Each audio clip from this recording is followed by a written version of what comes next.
And we're back in Singapore, and we are getting ready for this Grand Prix to get started in earnest. Quite an unpredictable qualifying session with some familiar faces up front, but then some familiar faces in the back as well, as we're about to embark on a treacherous, very long Grand Prix around this 23-corner circuit. Now, of course, just a few seconds remaining now for us to set the grid up and get racing here around Singapore. And here we go. The lights are coming on now, and we are ready to get racing. Let's join us in the excitement as the cars rocket off the line. And it looks like one of the Williams, that is Melee, has a rocket start indeed. Shenjie puts his nose down on the inside of the first corner. Or forgive me, that was Zay, and Shenjie actually down in third position from his starting grid spot to 15th now, as the car's right in front of him, snaking. Charles having a really hard time on those hard tires as he makes Main Chief go wide through the hairpin right after the Anderson Bridge, and that opens Ace up to an opportunity to attack the Renault driver, which he does, locking up his brakes, nearly colliding with Charles, but getting that position done. Yeah, excellent racing there. We got... looks like Freeware just got So Spicy there. So Spicy didn't really defend too much. I think it was a bit of a wave by. So oh, you know what isn't a wave by though, Queaton, is this battle between Marco and Ironhammer as the Red Bull driver tries to make it a 2-for-1 through driver, the leading Mercedes driver rather, getting kind of stuck behind Father Sriracha. His car just slides every which way in these few final corners. Will this give Freeware the run he wants in order to overtake the McLaren? We're about to find out. Already shifting to the inside line is the Mercedes driver as he unloads his battery down the start-finish straight and takes that position up into P7 with a clean and clear move for him to capitalize on, and he's chasing this group very, very closely. Patient on those medium tires as P3 Duck Lovers just overtakes Zane. Wow, that was a move. That he did. Incredible stuff. But that looks like this battle's not over. He's fighting back. He is into Singapore Sling, and he spins! He spins the car, and that is some damage on board one of these drivers' cars. And that looked like a bit of driver error, didn't it? That was a move that was kind of written on the wall, wasn't it? Because Freeware carrying all this speed, and it appears he may have managed his tires a little bit better. So, Queaton, let me ask you this question. When you're driving and you're requested by your race engineer, forgive me, to manage your tires, we'll actually get right back to that thought as Duck Lovers just breezes past AJ. Wow, not much to commentate there. That is the AlphaTauri car up into 6th place. But when you're asked to manage your fighting until those mediums wear out, I suspect, so I'll have to keep an eye on that. Yeah, if anybody in the Twitch chat knows when that crossover point is, do let us know as Alex Great lines up to the inside of So Spicy. And is that Charles benefiting from the both of them, trying to go around the outside of Alex Great and the Ferrari driver? Has he done it? Has he made this move stick as he's... I think the hards are going to be better in about 5 or 10 laps. People with the mediums will have to make that decision based on how they feel, or if they want to pit or stay out around lap 25. And I think they're praying for a safety car, but if it doesn't come, I don't know if they're going to be able to make it. So if I was a betting man, go ahead. That's right.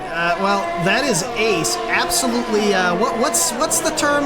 Nuzzling his what now? Nuzzling his necky-wecky down the Romeo, giving him all sorts of worries and fears as he looks larger and larger in Hender's rearview mirrors. He's got his overtake pinned, and will this be the moment that he goes for the move? It is. Just putting his car all the way to the inside of the corner as the two run side by side now into the next corner. Oh, and is Ace going to be shown the wall here? He absolutely is. It's a collision.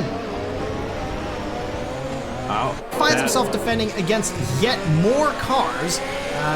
Now himself in P5, and it is Alex Great and Charles immediately behind him. And Alex Great is just putting on a show today, isn't he? The Red Bull driver climbing from the back of the grid, now closer and closer to the top as he lines up alongside Zay. Charles will have a great view of this, but what an outcome. That outcome was not great as Alex Great collided with Zay, sending the Australian off he's going to find one of these corners where Main Chief expects an attack less and try to send a move on the Renault driver. The matter of question is where and how long will he be able to tolerate sitting behind this Renault. Ace has points to earn, and he does not have much time left to earn them. The Renault goes defensive now into the first corner. Ace all the way around the outside, And he seals the deal with another overtake now into corner number 1. It was Ace on fresh mediums behind him, but didn't want to give up the position to Zay, who is now right on his tail.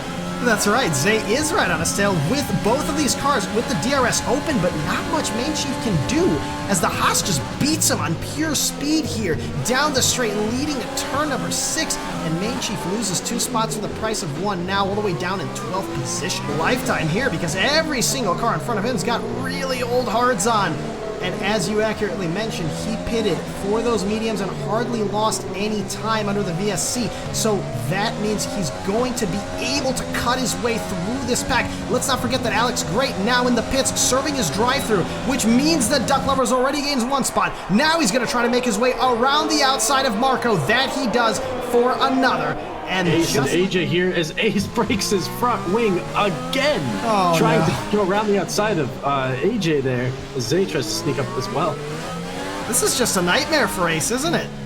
It's just a brutal Grand Prix. We have another retirement. That is Melee, also in the pits, as Ace slides and loses his car right on entry to Anderson Bridge. And he's still somehow alive. That is good to see. Yeah, just saw So Spicy there spin in the 4th to last corner.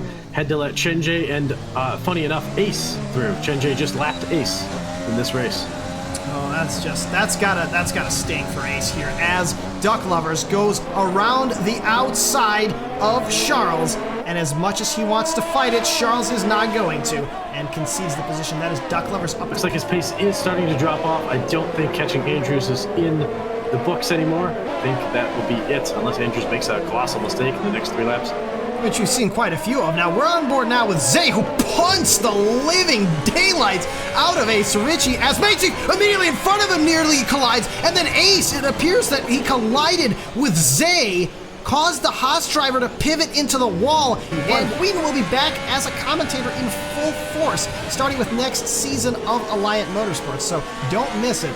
He is a talented gentleman here sitting alongside me in the commentary booth. A talented gentleman sitting in the Ferrari is Charles Leclerc, as he is chasing down Alex Great, nearly playing with his food, really, at this stage, as he pulls off to the outside, DRS open. This looks like it's going to be a simple move for him, and back up into 6th place is Charles. Good drive, nonetheless. Absolutely right. We'll go on board now with our race leader, Chenjay. We haven't given him enough screen time, and really haven't given him enough credit for the inspiring drive today, bravely qualifying on the medium tires, and then taking the medium hard strategy to the end. The AlphaTauri driver will now cross the line, the fireworks go off, and Chenjay emerges victorious in the Singapore Grand Prix.